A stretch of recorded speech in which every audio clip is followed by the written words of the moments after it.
Douglas Ross, welcome to Acting Prime Minister, and thanks so much for coming on the podcast. Thanks for the invitation. Looking forward to it. How's the weather up in Scotland? Isn't it pretty snowy today, I heard? Well, no snow here, but really stormy weather. So we've had heavy rain all day. We're in a kind of microclimate in Moray that it tends to be snow on the higher grounds, not quite so bad here, but it's on its way. It feels a chill in the air anyway. Yeah, it's pretty chilly down in London as well, actually. I think the seasons have definitely switched in the past sort of week or so.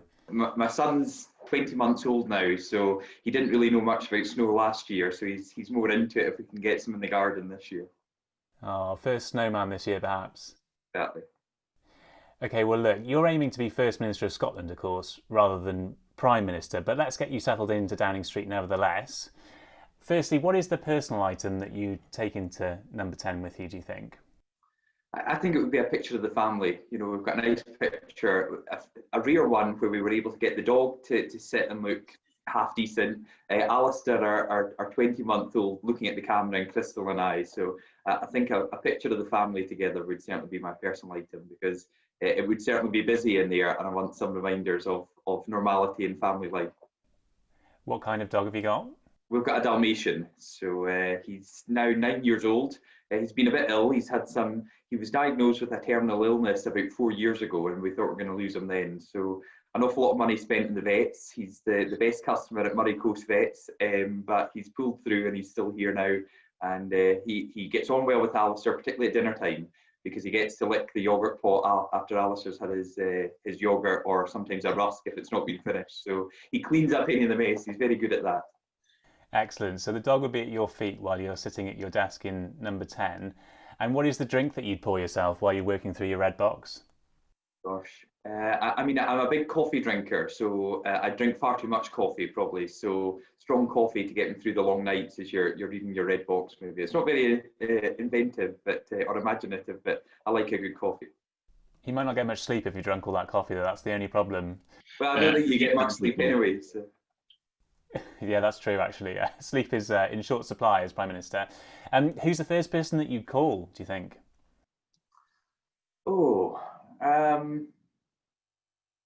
think on a world leader, it would probably be calling President of the United States. You know, we've got a strong relationship with the US. We're still battling them at the moment over tariffs. So if it were to happen very imminently, I'd be calling the President-elect Biden, because tariffs are a big issue for me here, both in Moray and across Scotland with the whisky industry and Kashmir. So let's try and sort that one out at a local level, a national level, and an international level, and we could maybe do that all in one phone call. So that'd be worthwhile. Are you relieved that it's President Biden and not President Trump now? Well, soon. We're not sure yet. He's still not left, so let's see if they drag him out on the 20th of January or not. So there's still a few more machinations to play out in that one, I think. So. Okay, well, let's talk a bit about your path to power now, getting back to imagining you as Prime Minister. So you were born in Aberdeen, where your father worked in farming as a cattleman. You yourself went to agricultural college and worked on a dairy farm before then switching to politics. You were first elected as an MSP for the Highlands and Islands of Scotland in 2016 before becoming MP for Moray in 2017. You were given a role in Boris Johnson's government before resigning this year in protest at Dominic Cummings' interpretation of the lockdown rules.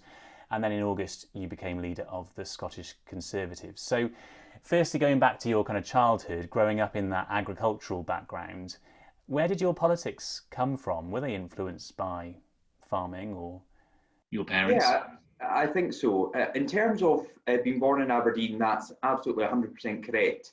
But the majority and pretty much all of my life has been here in Moray. I was born in Aberdeen because I'm a twin, and back in 1983, it was a bit difficult potentially for new mums to have twins in Elgin. So we were born in Aberdeen Royal Infirmary, but then came straight back to Moray, and my dad was a farm worker at Burghley Lodge. My mum was a school cook. And I love farming. That was all I was interested in. I remember, on careers day at school, and when we're looking at future careers, all I was interested in was milking cows. And it's still a passion of mine. I judge cows at cattle shows. I'm still passionate about the Holstein breed. The fact that we've got a Dalmatian, I think, is because it's black and white, and the cows that I liked were black and white. So it still has a big part in my life.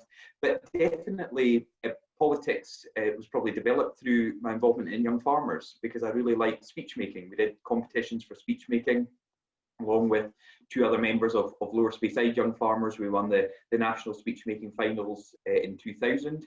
That was held in Auchincruive in Ayrshire, which was the agricultural college I then go on to study at for 4 years. So there was a hint of politics starting to get involved then, but I didn't see it as a career back in 2000 when I went to college. It was more something I was interested in, and it's gradually taken over more and more of my life. And you were a Lib Dem to begin with, which is fine. Lots of politicians start out in other parties. You wouldn't be the first politician to end up in a different party.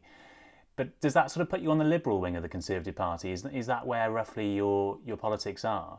No, I mean, I joined the Lib Dems in 1997 because I was part of a speakers club at school. I did all the classy things and really popular things at school. So I was in S3 at the time, which is our third year in secondary school in Scotland. And we were having a mock election and we were asked to pick a party. And I really knew nothing about the individual policies at the time, but I liked Paddy Ashdown. Out of all the leaders, I thought he was the one that came across best at the time. So I stood for the Lib Dems. I won that mock election in Forest Academy by a huge majority. And I thought, well, I must be a Lib Dem. So I joined up to the party. I went campaigning with them. And then I learned a bit more about their policies, and they weren't quite in tune to what I believed. So I took a while out of politics. I wasn't a member of any party. And then I joined the Scottish Conservatives first as an ordinary member, a campaigner, then got elected to local council, MSP, MP. And didn't envisage 13 odd years later I'd be leader of the party in Scotland. What makes you a Conservative then rather than a Lib Dem, do you think? What was it that put you off the Lib Dems, and what is it that attracts you to the Conservatives? I think I'm quite traditional in my views, Conservative views over, smaller government, ensuring people can keep as much of their own money as possible to spend, and government has a minimal approach out with, the general circumstances we're dealing with now. It's right that the government does step in, and it has stepped in at an incredible level to protect lives and livelihoods. So overall, it's that fairly traditional Conservative narrative of economic and fiscal responsibility and smaller government. And I think you just said that you still judge cattle, and of course you are also a football referee. And you've had a little bit of a backlash over that at times when you've had to miss votes in Parliament, for example. Are you sure you're not spreading yourself a bit thin here? It sounds like you've got quite a few jobs on the go. Well, I'm not judging cows at the moment because we've got no shows on. So, but it's something I'm interested in. It's a strange thing, and not many people would look at a field of cows and think they're all identical. And I look at a field of cows and think, that one's got a far better udder, or that one's got far better locomotion, or the depth of rib, or the width of rib is far better, which sounds alien to the vast majority of the population. In the same way that someone saying they love refereeing and it's a great pastime sounds alien, because people think we just get abused for 90 minutes and why would anyone like to do it? But I think it's actually quite a good contrast to politics, because in many ways it's the same in terms of you've got split-second decisions to take. Sometimes they're unpopular, and you've got to have the confidence to give those decisions. But you're also part of a team, with a team of officials on the pitch, and when we go training, and that kind of bond that you have with fellow match officials is something that's really strong. So, I enjoy it. I do it at a fairly high level. It's something that I've worked hard on for the last 10, 15 years. And I think the fact, again, that someone from Murray can start on our local pitches at Roysvale and Forest and get to the new camp for a Champions League match with Barcelona is something that, I think is quite a good accolade for someone from this area. You have sort of had to change the balance though a bit, haven't you? Because you said that you're not going to referee now when there are important votes in Parliament. Do you sort of regret missing, I think it was a universal credit vote you missed, wasn't it? Is that, something you regret now? Well, I said when I came back from Barcelona that I would never do another game while Parliament was sitting. At the time I'd organised for a peer. It was an opposition day debate that had been manufactured, and in fact the division was all on one side. But I understand, parties do that. Some of the people that were my strongest critics, one of them was Laura Pidcock. And she said it was terrible that anyone could miss a debate on universal credit. And then about 2 weeks later, she missed a debate on universal credit to go, I think, to Italy to celebrate a big birthday. So yeah, I remember there was a bit of hypocrisy involved, but I accept, people were quite entitled to criticise me. But, I continued to represent my constituents while I was away. and I had an opportunity to officiate at the new camp, which is something very special, and not many football fans get to go there, let alone match officials. Okay, well, I'm not sure you get much time to be a referee as Prime Minister, but let's get on to the task that would be on your desk now. And the issue of the union, obviously, is going to be something as Prime Minister I'm assuming that you would feel very passionately about, coming from Scotland and representing Scotland. And in Westminster, we hear all sorts of ideas at the moment about how we can reinvigorate the union and make the argument for the union. Talk, for example, of an office for the union being set up in Whitehall. What is the thing that you would do first, do you think, as Prime Minister to cement the union? I think it's just getting this message of positivity out there. The SNP and Nationalists try to sell their vision for a separate Scotland on a positive argument. They're telling us, it would be a land of milk and honey, everything would be great if we were only separate from the rest of the UK. And I disagree with that. I fundamentally disagree with that. 2 million Scots disagreed with that just 6 years ago. But I think there has been a lack of positivity on the other side of the argument to remind people about the benefits that we get as Scots being part of the Union, and the four family of nations get from Scotland also being part of the United Kingdom. And I just think we need far more positivity, reminding people of the benefits and also highlighting the major failures and the huge gaps in the SNP's arguments for separation. Do you think that was a problem then with the Better Together campaign in the original independence referendum 2014? There was just too much negativity. You know, Scotland can't afford to go it alone. They'll never have a currency. It was all quite sort of doom and gloom, wasn't it? And I remember at the time, actually, there was an argument being made that we need to have a more positive vision of what Scotland as part of the UK looks like. Do you think that has been a problem generally for the unionist argument? Yeah, I think we can critique the 2014 referendum campaign, and we can look at what was good and what was bad. But we certainly, if we were ever to get into that situation again, and I hope we don't have to have another independence referendum, we can't simply rerun the same argument that we did in 2014. We can continue to question the major gaps in the SNP strategy and the SNP plans for independence, the fact that they still can't answer those basic questions 6 years on. But we also have to give people, a positive reason to vote for the union. And I think there are many positive arguments we can make, but that just hasn't been done over the last 6 years. And what do you think it is about Boris Johnson that seems to put people off in Scotland right now? I think all leaders go through phases where they're popular, they're unpopular. The Prime Minister gets the same opinion poll ratings that we all see, but he's also a great defender of the union. He believes in this. He doesn't want his premiership to be the one that oversees the demise of the union. So he is absolutely passionate, and I hear that right the way through government, ministers in all departments, wanting to highlight what we can continue to do at a UK level to show the importance of Scotland's place in the United Kingdom. But you haven't been afraid to be honest about Boris Johnson's strengths and weaknesses in terms of Scotland. How do you think he could improve his appeal in Scotland? Well, I've not been afraid, because I think Scots expect that. If I disagree with something the Prime Minister has said or done, I'll say that, because I think that's the nature of politics. What we don't want is some robotic politician that does exactly what they're told to do, and therefore that's not representing Scotland. I think it's a great shame that the SNP have in their constitution that you're not allowed to question the leadership. That's not democracy. That's not how you stimulate debate and improve things. So, I think it's understandable that at times we'll agree, at times we'll disagree. But in terms of what the Prime Minister can do, he can continue with his levelling up agenda, because that's going to see great benefits in Scotland. This is, a government that wants to see all parts of the United Kingdom levelling up, whether it's full fibre broadband rolled out across the country, whether it's investment in transport and infrastructure. These are all positive things that can happen as a result of decisions taken by the Prime Minister and this government. His popularity ratings in Scotland are much lower than Theresa May's were, for example. So what do you think it is about Boris Johnson in comparison to Theresa May? Is there some sort of characteristic that puts Scots off Boris Johnson? Is it that he sounds a bit posher, a bit more southern? What do you think it is? Well, I mean, they're very different. So I'm not surprised there's different approval ratings between Boris Johnson and Theresa May. There are many different things that it could be. Some people will like him and his style, others don't, and have different reasons for that.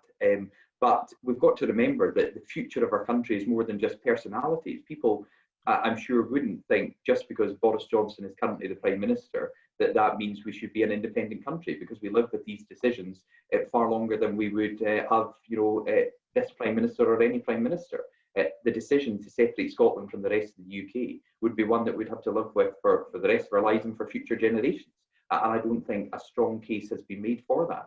And indeed, this pandemic has shown the strength of the UK, the fact that 1 million Scottish jobs have been protected by the furlough scheme, that 80,000 businesses have been supported through loans, the fact that, this vaccine that's giving us all hope.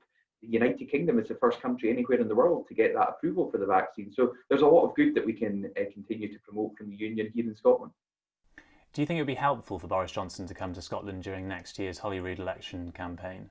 Yeah, and he will be in Scotland. He's the Prime Minister of the entire United Kingdom. I think it's healthy and right that ministers come up from various departments, including the Prime Minister. And I think it's, I cringe when I see SNP politicians saying, get out of Scotland, you're not welcome here, or SNP supporters standing at the borders telling people from England to F off back to their own country. We're proud to be part of the United Kingdom. We can have political differences, but that doesn't mean that politicians can't visit here, can't deliver local projects in this area. And like I say, I think it's a bit cringeworthy at times, the attitude that senior people in the SNP take if a UK government minister were to come up to Scotland. It's just that Boris Johnson does seem to be a bit of a liability sometimes. He said recently that devolution has been a disaster for Scotland, which I know caused you a bit of a headache in trying to work out what he meant by that. Did you have a bit of a word with him after that? Have you told him that wasn't particularly helpful? Yeah, I've discussed that with the Prime Minister. I've made my feelings known, but the Prime Minister also supports devolution. He was elected as Mayor of London. He was re-elected to that position, so he understands the benefits of devolution, but he accepts, as many people in Scotland accept, that for the last 13 and a half years, the SNP haven't used devolution to improve their lives, to improve the chances of people in Scotland. They've used devolution to further their aim for separation, and at the same time, our standing in international rankings in education have dropped. Our economy has been more sluggish than other parts of the country. The SNP have built hospitals in Scotland that can't take a single patient. So these are issues that the SNP are in control of in a devolved government that they're not delivering on, and I think it is right that we highlight that. But do you pick up there is sometimes a bit of an attitude among some Conservative backbenchers? You can probably imagine the kind of people I'm talking about here, who do think that actually devolution has been a complete disaster, and they'd almost rather see Scotland become independent because they feel as though sometimes it sort of ties England down, and they're sick to death of hearing about it. You do get that attitude sometimes, don't you, among some? And I just wonder whether that's what Boris Johnson was trying to sort of tip his hat to say to his own backbenchers, look, I get it, it is really annoying, and devolution hasn't been perfect. Well, I don't think that's what he was doing, and if any English colleagues say that to me, I'll tell them how wrong they are. If anyone were to think that the United Kingdom would somehow remain the same if Scotland were to be separated and it wouldn't affect people in England, Wales or Northern Ireland, then they're absolutely bonkers. This family of four nations has come together over the last 300 years to form the most powerful political and economic union anywhere in the world. And we are, as the Prime Minister has said, a greater country by the sum of all the nations coming together than any one on its own could be individually. Okay, well, let's talk about independence, because Nicola Sturgeon said last week she wants another independence referendum in the first half of the next Scottish Parliament. So you're Prime Minister now, don't forget. Would you really be able to continue saying no to Nicola Sturgeon if she wins next year's election? I think it's very clear from what Nicola Sturgeon was saying at SNP conference and what her senior ministers have been saying that their focus is now back onto separation and independence. And I think as the First Minister continues to read out on a daily basis the number of lives lost in Scotland as a result of COVID-19, the fact that we're still not on top of this health pandemic, let alone the economic response from COVID-19, then it's completely the wrong time for the priority of any party or any politician in Scotland to be on another independence referendum. So I think it's absolutely right to say, we have to focus on the things that matter right now. And that means rebuilding our economy and protecting jobs once we get through this health emergency of COVID-19. And yet, despite the emergency of COVID-19, support for independence has continued to rise during that period over the course of this year. Why do you think that is? Well, I mean, there's a variety of reasons. I think part of it goes down to the fact that people see Nicola Sturgeon on their TV day in, day out. You know, she gets unprecedented coverage in Scotland because the BBC give her an hour every day to speak into people's living rooms, and it's understandable if you only hear one voice, if there is very little opposition heard because of the way the BBC have set up this. Well, hang on a minute. We as broadcasters, I don't work for the BBC, so it's not my job to defend them, but as broadcasters, we also broadcast every single Downing Street press conference, or the rolling news channels do anyway. So if Boris Johnson chose to do a press conference every day, that would be broadcast on the BBC too. So that's kind of his own choice, actually. So it's not. I don't think it's quite fair to say that it's the BBC. Maybe well, no, I think it is fair to say that it's the BBC, because the BBC could provide far more balance, which they don't do. But I understand you don't want to get into a fight with your colleagues in the media, but there is a genuine concern that the unprecedented amount of coverage that Nicola Sturgeon has had during this pandemic, if it was simply on the health response and on announcing things for people to keep safe, I could understand that. But I don't quite understand why, for example, this week, that the First Minister, when the Scottish Parliament was sitting, chose to speak about the vaccine and the rollout of the vaccine to the BBC and down a camera on the BBC, rather than going to the Scottish Parliament, as the Scottish Conservatives asked, for her to deliver a statement to MSPs, so the 128 other MSPs could scrutinise the plans for the COVID rollout. So I think there is an issue there about accountability and to the Scottish Parliament. The difficulty, I think, for those opposing Nicola Sturgeon is that despite the fact the outcomes in Scotland have been roughly the same as England in terms of the death rate, I mean, care homes haven't been a great story at all in Scotland, and yet the perception is that Scotland's handled it better, both in England and actually amongst the Scottish people. Why do you think that is? Is it just that, you know, you are up against an incredibly good communicator, that Nicola Sturgeon's communicated this pandemic better than Boris Johnson has? Well, I think, you know, I've discussed communication before, and then again, when Nicola Sturgeon gets a pretty free rein on the BBC, she's able to put across her point of view with very little challenge from opposition politicians. But you're right, when you actually look into the detail, the fact that people in Scotland had a positive COVID test in hospital and were discharged into a care home setting is a scandal, and that, you know, has led to lives being lost. Yet we don't hear much about that. The calls by the Scottish Parliament following a debate led by the Scottish Conservatives to launch an immediate inquiry into that have fallen on deaf ears. The SNP are unwilling to respond to that. So there have been major failings. And I think it's right that we learn from these mistakes to stop them happening again. But we cannot credibly say that the pandemic has been handled significantly different or better in Scotland than other parts of the UK, because that's not stacked up by the evidence. I mean, Brexit isn't particularly helping the unionist cause either. It looks like talks over a deal will go down to the wire here. I mean, this podcast might even be out of date in the next few hours, because it really does feel as though we're at the end game now of Brexit. And on that point, do you think it's worth extending the talks beyond the end of December if we are in sight of a deal? Because Boris Johnson's been clear there'll be no extension, but what do you think? I think extending the talks only brings the deadline further away. If you don't have the impetus on both sides to get to a resolution with a firm date, then it will just extend and prolong this whole issue. And I think that's why it was right to have a clear date that people had to work towards, because I've said all along it will come down to the wire, and if you move the date, you simply move that wire further down the line and the uncertainty continues. So I think you're right. I think we're very close. I'd like this podcast to be out of date, very soon after it's filmed, because I think we are at the end game now, and hopefully both sides can agree to sign off the remaining difficult issues and get the deal, which I think is in the best interest of both the UK and the EU. But if time runs out and we don't get a trade deal with the EU, I'm not sure the Scottish people who voted Remain will forgive Boris Johnson, will they? Won't it just sort of bolster the cause for independence? Well, again, let's look at what happens over the next few days. I think we've seen a real intensification of the debates and the discussions between both sides. We could be hours or days away from getting a deal, and I think that's the best outcome that we can get from a result of a lot of negotiations and discussions to deliver for both sides on this argument. Okay, well, look, we've covered some pretty heavy topics here, and you've got to pick your son up from nursery shortly, so... It's his police car sat behind me, so it caught my eye. My wife's a police officer, so she gives him all these toys, so he follows her career rather than mine, I think. I thought someone was just policing this podcast and just keeping an eye on what you said. Some fun questions just to finish up with, Douglas. So firstly, what song would you walk onto stage to as at party conference as Prime Minister? It can only be Atomic Kitten Whole Again. It is my karaoke song. It's a fantastic song. I've got my own movements to it. It would wow the audience.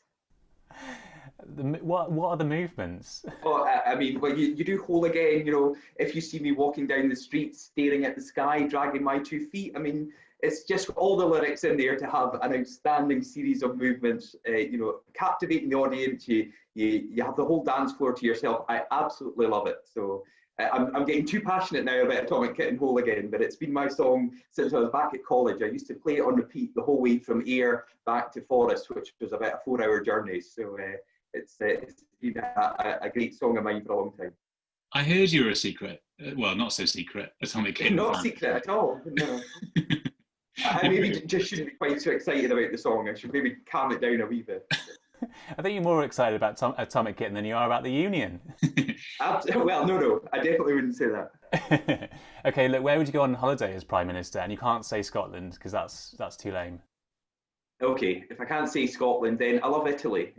My wife and I enjoyed going to Italy before we got married, and I just think there's so many lovely venues there. We actually went to Lake Garda once and had a fantastic week in Lake Garda, and by sheer coincidence, Bayern Munich were having a training camp there, and my wife still thinks I planned it because we went to a Bayern Munich football match. They were playing a local team, so she still thinks I only picked that destination so I could also watch a bit of football. But I love the country, I love the people, and I love the food out there. Great. And what would your Downing Street pet be? I mean, you've got the Dalmatian. I think we might have some chickens in the garden. Crystal's really keen to get chickens. She thinks it's a nice thing to do in the morning is go out and throw some seeds and food on the ground and then pick some fresh eggs. So yeah, why not have some chickens in the back garden at Downing Street? Lovely. And lastly, would you ever want to be Prime Minister? My focus right now is on continuing to lead the Scottish Conservatives to our best possible result next May. But as a Scottish MP who believes in the union, surely you would like to envisage a time when there will be another Scottish Prime Minister. Yeah, and I've said before, I think anyone who gets into politics should aim for the top job, because you get there because you think you've got the ideas and the vision to take the country forward, and you can do that to the best effect at the top job. And I think there's no reason why a Scot can't be in Downing Street again. But there's a vacancy there at the moment. But I'm certainly working hard to get the best possible result up here in Scotland next May. Okay, well, look, Scottish elections next year, maybe Downing Street one day after that. Douglas Ross, thanks so much for coming on the podcast. It's been really interesting to talk to you. Thanks, Paul. Enjoyed it.